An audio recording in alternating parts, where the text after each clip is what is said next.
What up, though? And welcome back to I'm Growing Man. Shman John D in the building.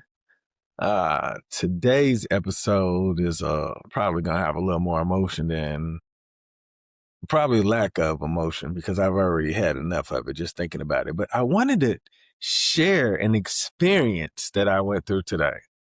So I am going to one of these stores to retrieve a receipt because I forgot to get a copy, right? And in the line in front of me, it's a young lady around 30-ish and a really older lady around 70, 80-ish, something like that. The clerk, she's talking to the clerk, talking about what Jesus has done for her and how whatever they're trying to promote can help you with your life, no matter where you are. So they walk, excuse me, I don't know if I'm supposed to talk about this. That's one of those things when it's like, we'll see how this goes. So I get the receipt and I start walking toward the car. And I notice that they're parked next to me. And I noticed that the young lady has gotten the older lady in the car. She goes to the driver's side, and then all of a sudden she's walking back to the other side. But I cut behind the car because I'm next to it. So then she comes back around and said, "Hey, here's this car." She's telling me about Jesus. And we had this conversation. I said, I rocks with Jesus. I said, I love Jesus. And it just said, I don't think Jesus can help me where I am in life because Jesus died so prematurely, died as a single man, no kids, like I just didn't feel like Jesus could help me where I am in life. And she was saying how Jesus is God's son. And so I was like, yeah, he can. We're all God's children. I said, we're in a reflection of him. Saying all of these things, right? And she started quoting scriptures from the Bible. And, I was like, man wrote that, and they were inspired by God. That's what she said. I said, I'm inspired by God every day. I'm just saying that the book that you're quoting from is not in the best interest for women. It's definitely, women didn't have a voice. Where we are now, the idea that we're quoting things from back then when women had no voice. And I said, without my wife, I wouldn't be able to have my voice because I would just be like any other man. I feel like my wife gives me a different perspective that I never considered before. And, got back on Jesus. But overall, like I was just saying, how the Bible was not in the favor of women. And she said that I had the spirit of Jezebel and they talked about me in Revelations. Now, at this time, I'm still in this Jesus moment. Like, I want you to continue to help people, like if you feel like that. And, like I really do rock with Jesus. But the idea that we're following this book that's not in the best interest of women, I just think it's a narrow view. And being that I was trying to bring that to her attention, or both of them, the older lady didn't say anything. She was just listening. But she's defending this idea, and I was just like, hey, I'm really on your side. I'm just trying to defend your case. But, kind of it rubbed me the wrong way because it's like the name calling. What's that all about? I didn't even raise my voice or anything. I was just, I'm like, I can't, it's almost like if I don't follow your belief system the way you want me to, it's like I'm the bad guy. Like, I mean, is that Jesus? Like, that's what I don't understand also. Like, she's pushing the Lord she's pushing Jesus. And then she said, I had the spirit of Jezebel. Like, that's not Jesus talking, right? That's like the man that wrote the Bible that kind of described whatever, where Jesus really kind of protected women, in his situations. But it kind of just rubbed me the wrong way because I wasn't prepared to be called that. Because like now, when I engage with people and have these conversations, it like I come in peace. And I feel like it was a learning moment. I really, I wish I could have said some different things, because I feel like I thought I was giving her new information where she could be cool. Like, yeah, I never looked at it that way. And it was like I created the Christianity party that is an extremist group. Like I don't think that you guys should be able to go push the word if you are so quick to name call. Because I don't think Jesus got any lines in the Bible where he was like, you have that Jezebel spirit. It's so disturbing to me. Like, but it comes with the territory, right? Like if you're going to talk about somebody's belief system, you got to be prepared to see the worst in them, even though they believe. Well, really, they don't. They don't have any control. Not at this point, because I was so in my element, promoting positivity and being optimistic about them finding whatever they're looking for by pushing this message, that I just I'm glad, that's the energy I wanted to keep anyway. I don't even know. I guess it made me feel a type of way because I felt like it was some other things that I could have said to maybe bring better enlightenment to her, to like not be called anything. So that's my game. I told you guys I want to be the greatest communicator ever, right? So now I'm like replaying what could I've said differently, what could I've done differently, because I know Christianity's not going anywhere. And these conversations they come really easy. And I don't want anybody to be afraid to help me learn more of what maybe I'm missing, and maybe I could just bring a little bit more to the table where we can find a common principle that brings us together outside of religion. I know, I don't have to believe in what you believe in and vice versa for us to get along. Like, it's almost like if I don't believe in what you believe in, that I'm going to go out there and do bad things. I've lived too much of my life to know that I can believe in whatever I want and not hurt anybody. So I think other people have that ability too.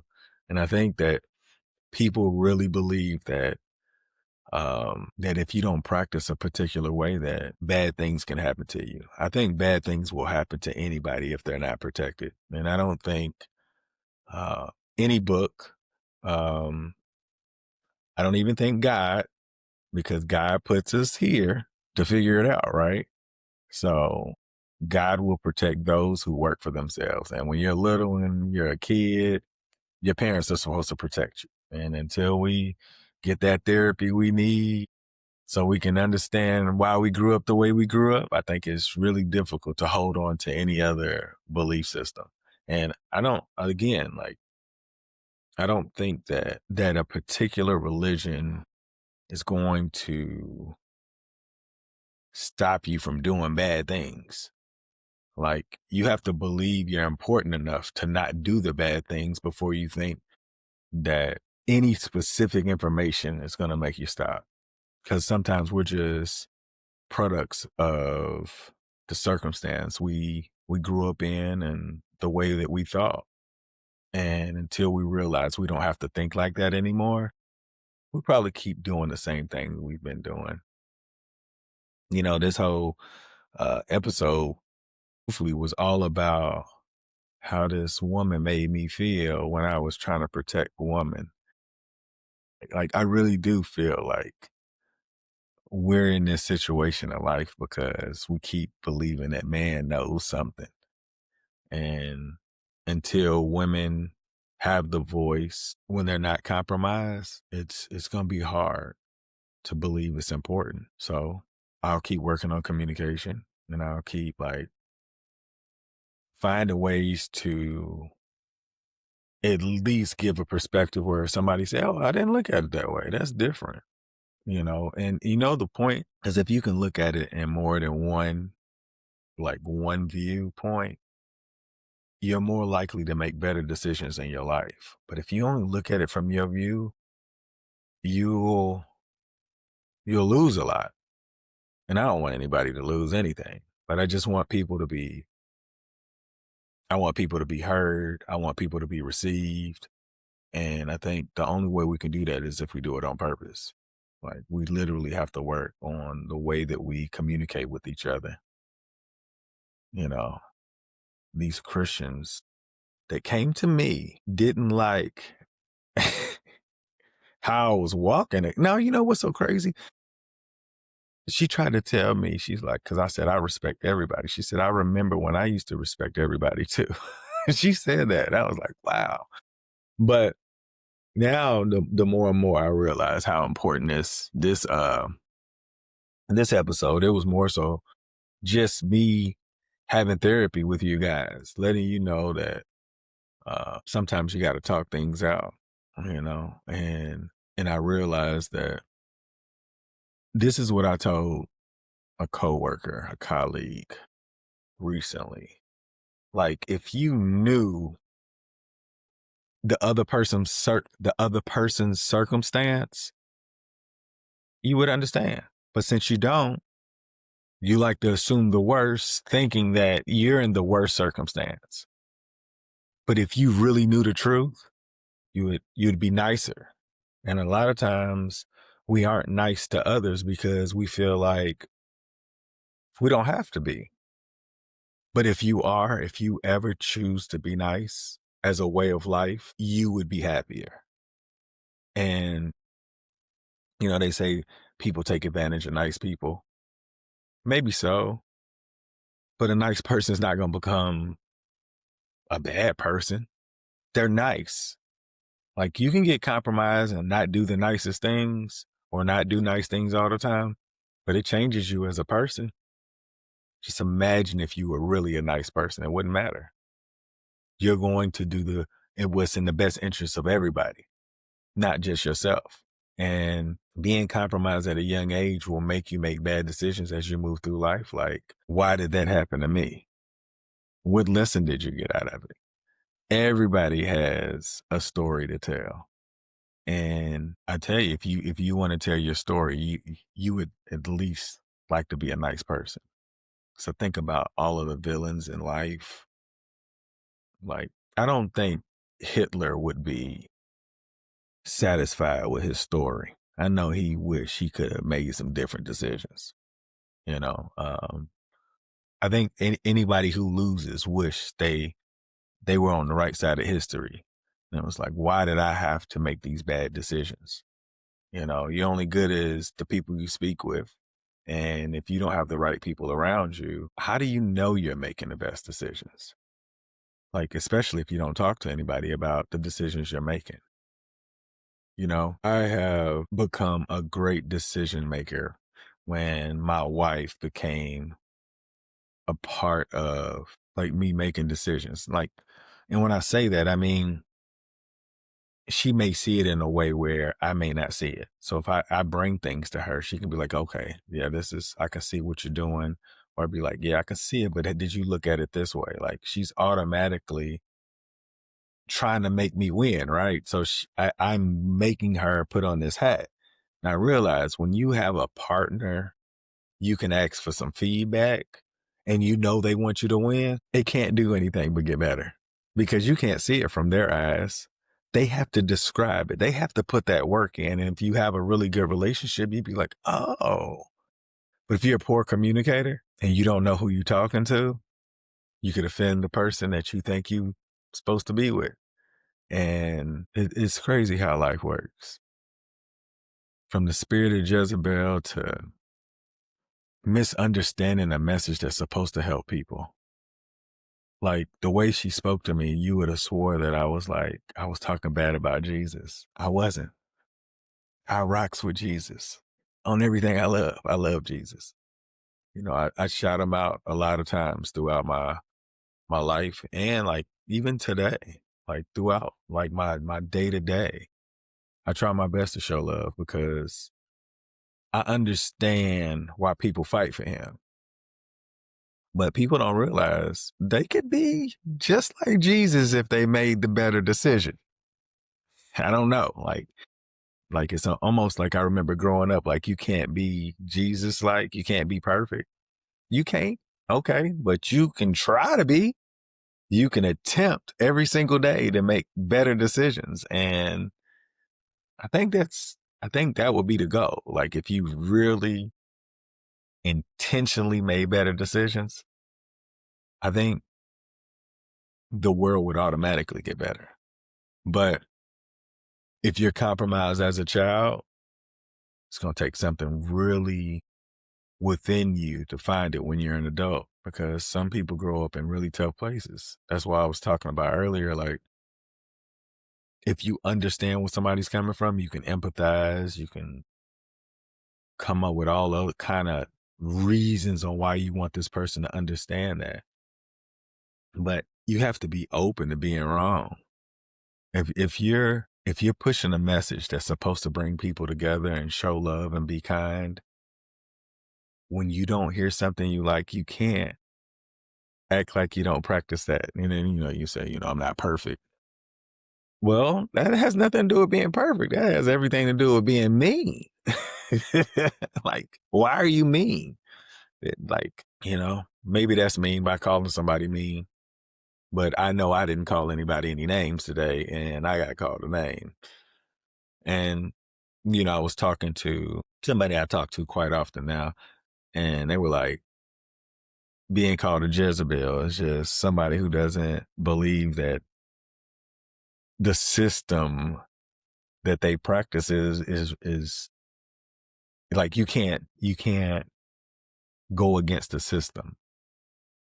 And I was just like, what system? Religion? And I'm like, golly. I'm like, I'm not gonna like regardless, check this out. No matter I could tell you today, I believe in the devil, right? I believe in the devil.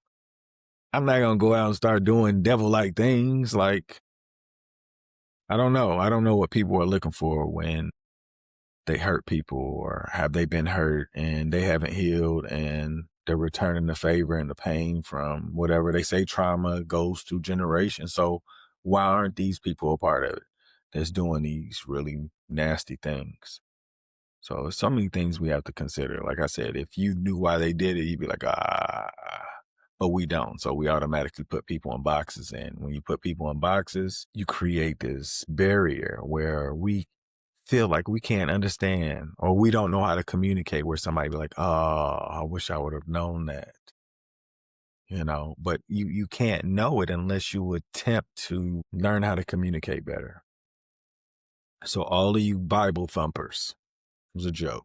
All you people who are pushing the message, if people are not fully engaged, I think that you have to find new responses versus name calling, you know. I guess it hurt my feelings because I was talking about how women are way more powerful today versus then. And she wants to talk about when she didn't have a voice. I didn't understand that part. But I do now because she's only pushing what she believes in. She believe if you don't believe it's more information out there, you could fall into a trap. Like, imagine growing up somewhere without anybody telling you anything and you just go somewhere. You're only going to know what they know unless you move around and you learn that people learn different things through life. And unless you get out your box, you will always think the information in your box is correct. It's manuscript. There's so many other things out there that we can grow from. But if we truly believe the information we have, like right now, was the end all be all, there is no way we'd be here. I am on a long weekend, and I want to say my first 2 weeks of school has been pretty awesome. I think we have a great team where I am, and I'm looking forward to see the results. Like just showing them new behaviors, how to respond. And guys, like I said, I'm on this communication tip, so I'm trying to teach these students how to respond so they don't trigger their teachers with inappropriate language or emotional crash outs. That'd be crazy. I'm like, look, I ain't got time for any crash out. You about to crash out? Let me know what that looked like so we can avoid it. What can we do to prevent that from happening? Because we are not playing where we are. I'm really looking forward to this school year. Y'all make today better than yesterday. Don't worry about anything you can't control. GATA. Get after that action or the action will get after you. Be great on purpose. Boom.